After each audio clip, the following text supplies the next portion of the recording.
RSS के sir कार्यवाह दत्तात्रेय होसबोले ने प्रकृति की पूजा की। क्या बात की, मौलानाओं के पेट में दर्द हो गया और लगे किताब की दुहाई देने।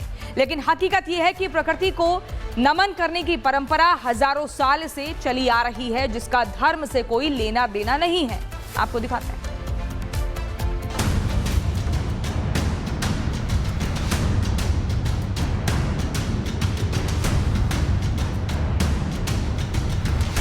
आरएसएस की बड़ी सीख, पर्यावरण रक्षा असली धर्म। नदी का नमन नहीं, खत्म होगा धर्म। नमाज भी पढ़ो, प्राणायाम भी करो। अपने अपने पंथ को रखकर नमाज पढ़ने वाले हमारे मुस्लिम बंधु भी पर्यावरण की दृष्टि से नदी की पूजा करे तो क्या बिगड़ता है? वो सूर्य नमस्कार करे तो हम कोई विरोध करने वाले हैं क्या? वो प्राणायाम करेंगे तो गलत है क्या? नहीं है। हम ये नहीं कहते तुम ये करे तो वो पूजा छोड़ दो, वो नमाज छोड़ दो, वो इगर्जी मत जाओ, ये तो हम नहीं कहेंगे। ये सीख कट्टरपंथियों के जहन को दर्द पहुंचा सकता है। ये बयान मुल्ला मौलाना हकूक हमला मान सकता है। इस बयान से सियासी गलियारों में शोर मच सकता है, लेकिन हकीकत क्या है इसे समझना जरूरी है।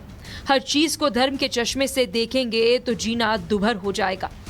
अब आप बताएं, जिस भूमि पर हम और आप रहते हैं उसका नमन करना, जो पेड़ पौधे हमें ऑक्सीजन देते हैं उसका शुक्रिया अदा करना गलत है क्या?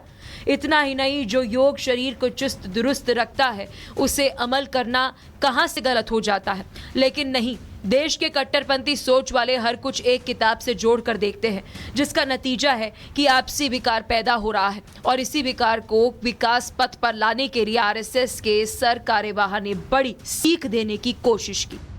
हमने ऐसे एक समाज को खड़ा किया हमारे पूर्वजों ने। अब देखो, उदाहरण के लिए 21 जून को योग दिवस अंतर्राष्ट्रीय स्तर पर मनाते हैं। योग के, प्राणायाम के, सूर्य नमस्कार के इस क्रिया को, इस कल्पना को किसने जन्म दी? हमारे पूर्वजों ने, हिंदुओं ने। क्या किसी एक के लिए किया? केवल हिंदुओं के लिए?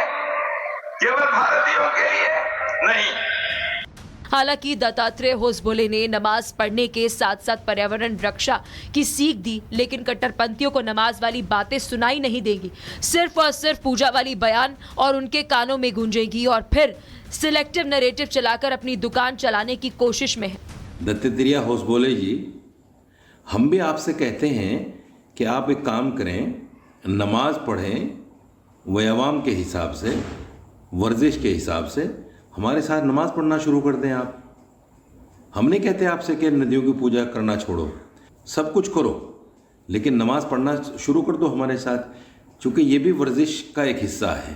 इनसे हम सहमत नहीं है, जिसको करना है वो कर लें। लेकिन मुसलमान, क्योंकि मैंने पहले भी कहा है, मुसलमान सिर्फ एक अल्लाह को मानते हैं, उसी के सामने अपने माथे को टेकते हैं, अपने पेशानी को रखते हैं और उसी की इबादत करते हैं, उसके अलावा किसी की इबादत नहीं करते हैं। लेकिन इन मुल्ला मौलानाओं को सोचना चाहिए कि भारतीय संस्कृति में पर्यावरण को नमन करने की परंपरा 5000 सालों पुरानी है। तब से नदी, पेड़ पौधों की पूजा होती आती है। ऐसे में भारत में रहने वाले हर किसी की जिम्मेदारी बनती है कि वो अपनी संस्कृति बचाने में जुट जाए, क्योंकि धर्म और संस्कृति दो अलग अलग पहलू हैं और दोनों को एक ही धागे में पिरोना घातक हो सकता है। Bureau report, Republic Bharat. RSS के सर कार्यवाह दत्तात्रेय होसबोले ने प्रकृति की पूजा की। क्या बात की, मौलानाओं के पेट में दर्द हो गया और लगे किताब की दुहाई देने। लेकिन हकीकत यह है कि प्रकृति को नमन करने की परंपरा हजारों साल से चली आ रही है, जिसका धर्म से कोई लेना देना नहीं है। आपको दिखाते हैं।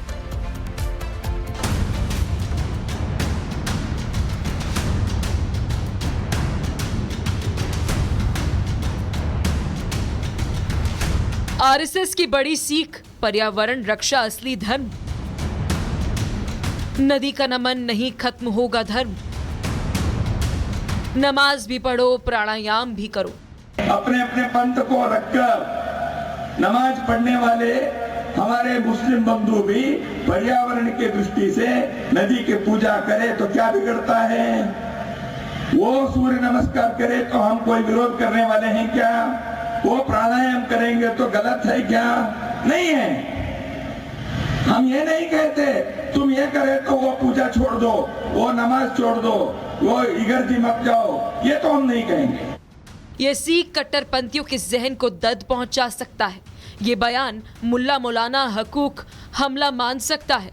इस बयान से सियासी गलियारों में शोर मच सकता है, लेकिन हकीकत क्या है इसे समझना जरूरी है। हर चीज को धर्म के चश्मे से देखेंगे तो जीना दुभर हो जाएगा। अब आप बताएं, जिस भूमि पर हम और आप रहते हैं उसका नमन करना, जो पेड़ पौधे हमें ऑक्सीजन देते हैं उसका शुक्रिया अदा करना गलत है क्या? इतना ही नहीं, जो योग शरीर को चुस्त दुरुस्त रखता है उसे अमल करना कहाँ से गलत हो जाता है? लेकिन नहीं, देश के कट्टरपंथी सोच वाले हर कुछ एक किताब से जोड़ कर देखते हैं, जिसका नतीजा है कि आपसी विकार पैदा हो रहा है। और इसी विकार को विकास पथ पर लाने के लिए आरएसएस के सर कार्यवाह ने बड़ी सीख देने की कोशिश की। हमने ऐसे एक समाज को खड़ा किया हमारे पूर्वजों ने। अब देखो, उदाहरण के लिए 21 जून को योग दिवस अंतर्राष्ट्रीय स्तर पर मनाते हैं। योग के, प्राणायाम के, सूर्य नमस्कार के इस क्रिया को, इस कल्पना को किसने जन्म दी? हमारे पूर्वजों ने, हिंदुओं ने। क्या किसी एक के लिए किया? केवल हिंदुओं के लिए? केवल भारतीयों के लिए? नहीं। हालांकि दत्तात्रेय होसबोले ने नमाज पढ़ने के साथ साथ पर्यावरण रक्षा की सीख दी, लेकिन कट्टरपंथियों को नमाज वाली बातें सुनाई नहीं देंगी। सिर्फ और सिर्फ पूजा वाली बयान और उनके कानों में गूंजेगी और फिर सिलेक्टिव नैरेटिव चलाकर अपनी दुकान चलाने की कोशिश में है। दत्तात्रेय होसबोले जी, हम भी आपसे कहते हैं कि आप एक काम करें, नमाज पढ़ें, व्यायाम के हिसाब से, वर्जिश के हिसाब से हमारे साथ नमाज पढ़ना शुरू कर दें आप। हम नहीं कहते आपसे कि नदियों की पूजा करना छोड़ो, सब कुछ करो, लेकिन नमाज पढ़ना शुरू कर दो हमारे साथ, क्योंकि ये भी वर्जिश का एक हिस्सा है।